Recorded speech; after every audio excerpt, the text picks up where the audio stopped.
MBBS in North America 32 లక్షలకే MBBS ప్రపంచవ్యాప్తంగా గుర్తింపున్న degree. Sreemukhi టాపిక్లోకి వద్దాం. ఓకే. ఎప్పుడు శ్రీముఖి వీడియోస్లో కనిపిస్తుంటో శ్రీముఖితో బిగ్ బాస్ తర్వాత తనతో పాటు ఉండడం, తనతో ఫ్రెండ్షిప్ చేయడం అవన్నీ జరుగుతూ ఉంటాయి కదా. లైక్ ఫస్ట్ పాయింట్లో మాట్లాడుకుందాం, పబ్లిక్ పాయింట్ ఆఫ్ వ్యూలో మాట్లాడుకుందాం. అంటే సీజన్లోకి వెళ్ళావు, 2 వారాలు రెండు వారాల్లో బయటకు వచ్చేయడం జరిగింది. 2 వీక్స్లోని వాళ్ళిద్దరికి ఏంటి అంత కనెక్షన్, ఎందుకు ఇంత క్లోజ్కి అయిపోవడానికి రీజన్స్ ఏంటని అప్పుడు క్వశ్చన్ రాలా. ఈ మధ్య కాలంలో వస్తున్నాయి క్వశ్చన్స్. ఓకే. ఏం చెప్తావు? శ్రీముఖి క్యారెక్టర్ ఏంటంటే ఎదుటి వాళ్ళని చదివేస్తుంది. వీళ్ళు ఏం ఆలోచిస్తున్నారు, వీళ్ళు ఏం మాట్లాడుతున్నారు, లోపల ఏం పెట్టుకుని మాట్లాడుతున్నారు కూడా చక్కగా కనిపెట్టేస్తుంది అనమాట. సో నేనున్నది షోలో తక్కువైనా సరే తనకి నా నిజాయితీ, నేను మాట్లాడే విధానం, నాలో ఉన్న నిజాయితీ నచ్చింది అంతే. తర్వాత బయటకు వచ్చిన తర్వాత కలుస్తున్నప్పుడు తిను ఎవరికి భయపడదు, ఉన్నది ఉన్నట్టుగా మాట్లాడుతుంది, నమ్మిన వాళ్ళకి ప్రాణం ఇచ్చేస్తుంది. ఈ 3 విషయాలు తెలుసుకుంది. సో అందువల్ల మేము ఇంకా క్లోజ్ అవటం జరిగింది. నేను ఇంకొకటి ఫ్యామిలీకి దూరంగా ఉంటా. నేను హైదరాబాద్లో టీవీ ఇండస్ట్రీ వల్ల ఉండటం, సింగిల్గా ఉండేదాన్ని. అప్పుడు శ్రీముఖికి పరిచయం అవటం వల్ల తనకున్న బయట సర్కిల్లో నన్ను ఒకరిలాగా కలుపుకొని నన్ను పిలవటం, ఇంటికి వెళ్ళటం, కలవటం, అవి చూస్తూ క్లోజ్ అవటం జరిగింది. క్లోజ్ అవుతూ జరిగిన దాంట్లో ఒక నమ్మకం, ఒక ట్రస్ట్ అనమాట. నేనంటే తమన్నా ప్రాణం పోయినా సరే నిలబడిపోద్ది నమ్మిన వాళ్ళ కోసం అన్న ఒక ట్రస్ట్, ఒక్క విషయం వల్లే ఈరోజు నేను శ్రీముఖితో నిలబడగలిగాను. ఇంకొకటి ఏంటంటే నాట్ ఓన్లీ శ్రీముఖి వాళ్ళ మదర్. అసలు ఈరోజు నేను ఇంటికి వెళ్ళిపోతానంటే బాధపడిపోతూ ఉంటుంది. నన్ను ఒక సొంత చెల్లిలా చూసుకుంటుంది, సొంత చెల్లిలాగా. అంటే శ్రీముఖిని నేను, నాకు బిడ్డలు లేని లోటు, అంటే నాకు పిల్లలు లేని లోటు శ్రీముఖి వాళ్ళ తమ్ముడు సుశ్రుత్, వాళ్ళిద్దరిని నేను ఒక బిడ్డలాగా చూసుకుంటా. ఐ ఫీల్ మదర్ శ్రీముఖిని నా బిడ్డలా చూసుకుంటాను. అంటే చూసుకునే లెవెల్ నాకు లేదు, అంత ఇది లేకపోయినా ఉన్నంతసేపు నా బిడ్డలాగా చూసుకుంటా. సుశ్రుత్ అసలు నేను ఫీల్ అయిపోతాను, నా తల్లి నా కొడుకు అన్నట్టుగా, ఒక చిన్న బేబీలాగా తను కనిపిస్తానికి. బయట అట్లా కనిపిస్తాడేమో, నాకు మాత్రం ఒక చిన్న క్యూట్ బేబీలా కనిపిస్తాడు. సో నేను వాళ్ళకి చూసుకుంటే ఒక పిన్ని లెక్క అనమాట. వాళ్ళ అమ్మకి సిస్టర్స్ లేరు, నాకు సిస్టర్స్ లేరు. ఎట్లా అయిపోయిందంటే ఇది నాకు నిజం చెప్పాలంటే ఈరోజు నీకు చెప్తున్నాను, నన్ను దత్తత తీసుకుంది శ్రీముఖి. శ్రీముఖి కూడా ఎక్కడో చెప్పుండకపోవచ్చు, నేను ఇంతవరకు ఎక్కడ చెప్పలేదు. చూసుకుంటే వాళ్ళ ఫ్యామిలీ నన్ను దత్తత తీసుకున్నట్టే, అంత బాగా చూసుకుంటారు. అంటే నన్ను ఎప్పుడూ ఒక ఫ్రెండ్ లాగా చూడలేదు వాళ్ళు, ఒక ఫ్యామిలీ.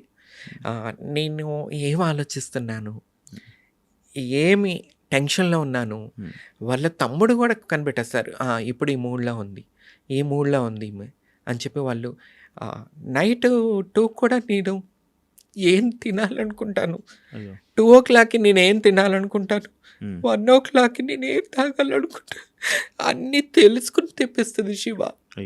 నేను ఇంట్లో ఊర్లో విజయవాడలో ఉన్నప్పుడు నేనేం ఫుడ్ మిస్ అవుతాను అంటే, కేక్స్ కానీ చాక్లెట్స్ కానీ, ఏమన్నా ఫుడ్ తింటావా, ఏం తింటావు, ఎవరు అడుగుతారు శివ? కన్నవాళ్ళే ఈ రోజుల్లో అడగరు. ఒక వయసు వచ్చాక కన్నవాళ్ళే వదిలేశారు. చుట్టవాళ్ళు మాటలకి ఎందుకు ఇట్లా, మీ పిల్ల ఎందుకు ఇట్లా, ట్రాన్స్ ఫీమేల్, పేరెంట్స్ దూరం అయిపోయారు. దూరం అయిపోయినాక దేవుడి దయ వల్ల నేను బిగ్ బాస్ దాకా వచ్చాను. బిగ్ బాస్ తర్వాత కరోనా వచ్చింది. నేను ఒక జెమినీలో కొన్ని షోస్ చేస్తున్నా. కరోనా వచ్చిన తర్వాత బ్లాక్ అయిపోయాను నేను. ఆ టైంలో నేను సైడ్ దాకా వెళ్ళిపోయా శివ. కరోనా టైంలో, కరోనా అయిపోయిన తర్వాత షోస్ అయిపోయినాయి, అన్నీ ఆగిపోయినాయి. నాకు ఇక ఎట్లా తినటానికి ఉండటానికి అన్నిటికీ అయిపోయింది. ఆ టైంలో శ్రీముఖి, ఒంటరిగా ఏం చేస్తావు, నేను సంపాదించట్లేదా, నా దగ్గర ఉండిపోయి నీకు ఒక్కదానికి ఇల్లు ఎందుకు, నువ్వు ఇక్కడుండు, నాతో ఉండిపో నువ్వు అని మాట్లాడి నన్ను దగ్గర తీసుకుని నన్ను చూసుకుంటూ ఉంటుంది శ్రీముఖి. నాకు నా బర్త్డే లాస్ట్ టైం చూస్తుంటావు శివ, లైఫ్‌లో ఫస్ట్ టైం నా బర్త్‌డే అంత గ్రేట్ సెలబ్రేషన్స్. నా కోసం చీర తెప్పించి, మళ్ళీ పొద్దున్నే లేపి గుడికి చెప్పకుండా సీక్రెట్‌గా దైవ దర్శనం చేయించుకుని, నాకిష్టమైన వాళ్ళని తీసుకొచ్చి పార్టీ చేసి, ఎవరు చేస్తారు?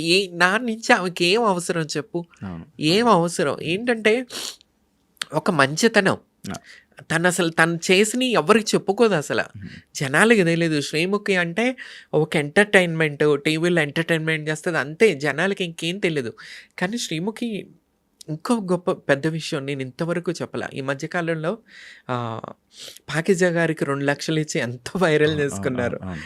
కానీ ఇంతవరకు నేను చెప్పలేదు. నన్ను చెప్పొద్దని చెప్పి శ్రీముఖి దాసింది విషయం. నేను ఇల్లు కట్టుకుంటున్నప్పుడు నాకు శ్రీముఖి మనీ హెల్ప్ చేసింది.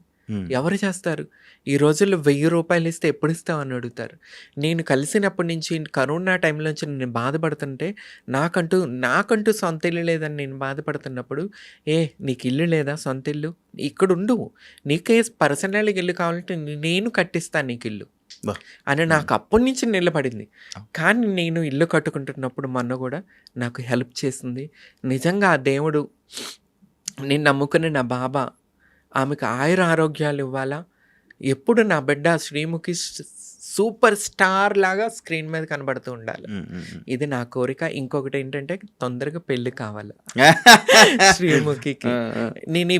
నేను తమన్నా సింహాద్రి దేవుడి దగ్గర ఏం కోరుకుంటుందంటే, ఎందుకంటే నన్ను దత్తత తీసుకుని ఈ రకంగా నా మంచి చెడు చూసుకుంటూ ఇల్లు కట్టుకుంటున్నప్పుడు నాకు డబ్బు ఇచ్చి సహాయం చేసి, నాకు ఇంతమంది రక్త సంబంధం, చుట్టాలు పొట్టాలు ఇంతమంది ఎవ్వరూ నన్ను తిన్నావా తినలేదని అడగలేదు.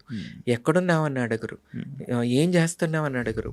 మొత్తం అప్డేట్ శ్రీముఖి తీసుకుంటుంది. అప్డేట్, ఎక్కడున్నావు, ఏం చేస్తున్నావు, ఎట్లున్నావు, ఏమన్నా ప్రాబ్లమ్మా? ఎప్పుడన్నా ఏదన్నా నేను ఇంట్లో ఉండి ఊరిలో ఉండి మెసేజ్ చేస్తే, ఏంటి తమ్ము ఏమన్నా ప్రాబ్లమ్మా? ఇదే అడుగుతుంది ఫస్ట్ మెసేజ్.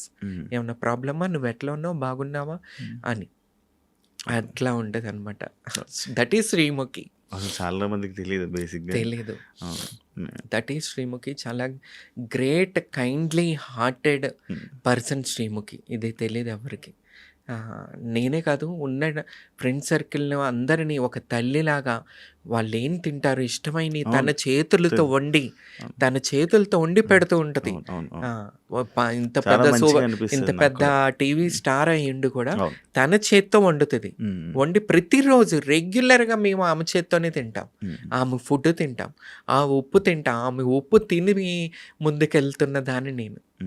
సో ఆ దేవుడు ఎప్పుడు కూడా శ్రీముఖి చల్లగా ఉండాలా, మంచి భర్త దొరకాలా, ఇంకా ఫీల్డ్లో సక్సెస్ కావాలా. నేను బతుకున్నంత వరకు నేను ఎప్పుడు శ్రీముఖి ఇదే కోరుకుంటాను.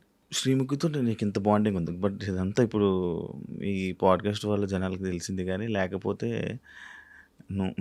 అంటే నువ్వేదో శ్రీముఖి ఫ్రేమ్ వాడుకుంటున్నావని, లేకపోతే నువ్వేదో కావాలని తన వెనక తిరుగుతున్నావు అని అనుకునే వాళ్ళు చాలామంది ఉన్నారు బేసిక్గా కదా. ఇంత మంచి ఫ్రెండ్ మరి ఒక రీసెంట్గా కేబీకేజీ షోకి ఫ్రెండ్స్ దాంట్లో ఎందుకు వెళ్ళలేదు నువ్వు?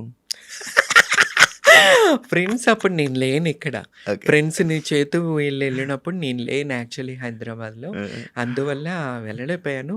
తర్వాత నేను నాకు కాల్ రాలేదు, పిలుపు రాలేదు. ఇందాక చెప్పాను కదా, డైరెక్టర్స్కి వాళ్ళకన్నా కూడా టీవీ ఛానల్స్లో పనిచేసే బ్యాక్గ్రౌండ్ వెనకాల పనిచేసే వాళ్ళకి నచ్చరు లోకల్ వాళ్ళు. సో అందువల్ల అక్కడ నా పేరు అక్కడ కూడా రాలేదేమో. వాట్ ఎవర్, మనం అక్కడ కనిపించకపోతే ఏముంది. శ్రీముఖికి ఎంతసేపు మనం సపోర్ట్గా ఎప్పుడు ఉంటాం. నాకు సపోర్ట్ చేస్తూ ఉంటుంది. నన్ను కష్టకాలంలో చూసుకుంటుంది. అది చాలు నాకు. ఫేమ్ ఏముంది, ఆల్రెడీ నాకు ఫేమ్ ఉంది as a Bigg Boss season 3 contestant and first trans female MLA candidate Andhra Pradesh. నేను అందరికీ సుపరిచితురాలని. ఇంకేం ఫేమ్కు వాడుకోవాలో చెప్పు. అది కాదు, ఒకవేళ మళ్ళీ బిగ్ బాస్ ఆఫర్ వస్తే వెళ్తావా? మనకెందుకు ఇస్తారు చెప్పు శివ. వస్తే వెళ్తావా? కన్నడ వాళ్ళు, మరాఠీ వాళ్ళు, బెంగాలీ వాళ్ళని తీసుకొచ్చి వాడుకుంటారు. మనల్ని ఎందుకు పిలుస్తారు చెప్పు. ఎంతమందిని తీసుకోలేదు. మళ్ళీ నా కంటెంట్ రేటింగ్ అదిరిపోయింది ఆ టైంలో. వీళ్ళకి కావాల్సింది రేటింగ్. మరి మేము రేటింగ్ ఇస్తున్నాం కదా, మేము ఎందుకు వద్దయ్యా మీకు? నాకు అది కావాలి. పక్క రాష్ట్రాలతో ఎందుకు మీకు? పిలిస్తే వెళ్తా. పిలిస్తే వెళ్తా. ఇంట్రెస్ట్ ఉంది. చంపేస్తా. రేటింగ్ మళ్ళీ జుమ్ అని పంపిస్తా.